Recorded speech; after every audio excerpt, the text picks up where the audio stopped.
today I decided to tie one of my favorite patterns that I use on some high mountain lakes.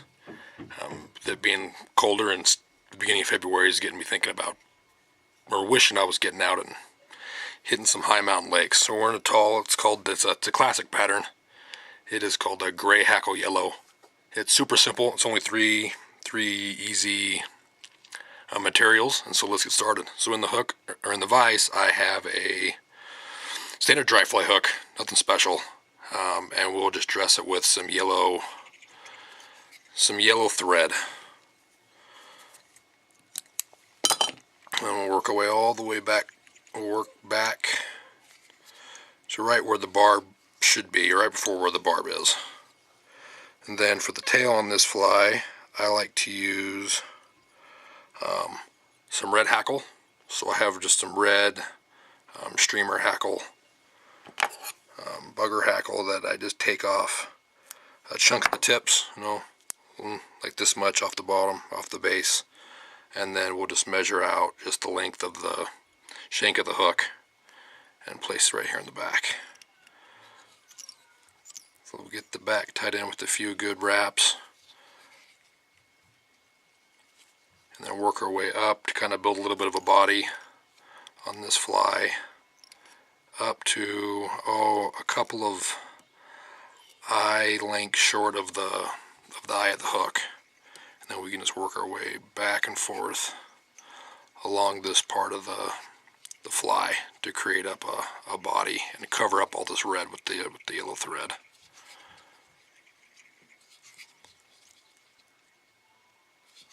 So having a good base on here will keep the red from showing through.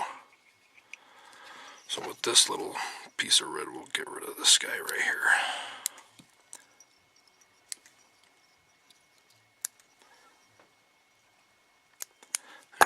Keep that right there, and then we'll just continue to cover up the body or the tail fibers and try to get rid of all of the red that's showing through.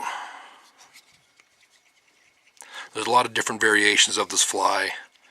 Some use yellow dubbing, some have used floss. I've seen some use some yellow tinsel, but I just stick with the thread since I've already got it in the bobbin and on the vise. So we'll come right back up to where we left off with those red fibers, and then the next piece that we'll tie in is just a grizzly hackle. This is a dry fly hackle, and that I've sized to a size 14, which I got in the vise right now.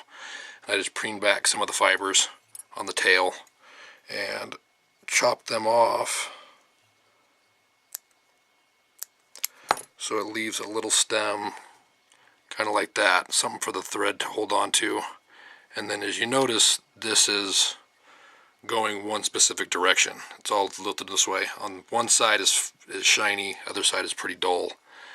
And so I have the shiny side that faces away from me, and we'll just tie it in just like this, right where we left off at, and then work our thread back up to the very front. Then we'll grab it, and I end up wrapping these usually backwards. I end up wrapping these and working my way forward, putting wraps close together. Usually I like my hackle to be a little bit bigger than what a typical hook calls for.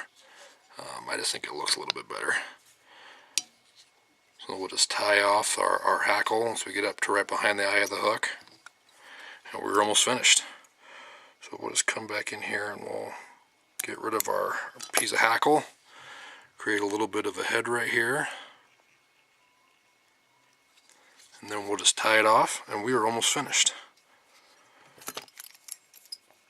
I'll grab my whip finisher here, and 1, 2, 3. There we go. And so the very last thing I like to do here is take some more of the Loon fluorescing fly finish, and I do like to cover the body just a little bit. And it just helps keep that fly a little bit more durable and gives us a nice little sheen to the fly. And I hit it with the UV light, and few minutes, a few seconds, and there we go. There it is. The gray hackle yellow. One of my favorite high mountain lake flies.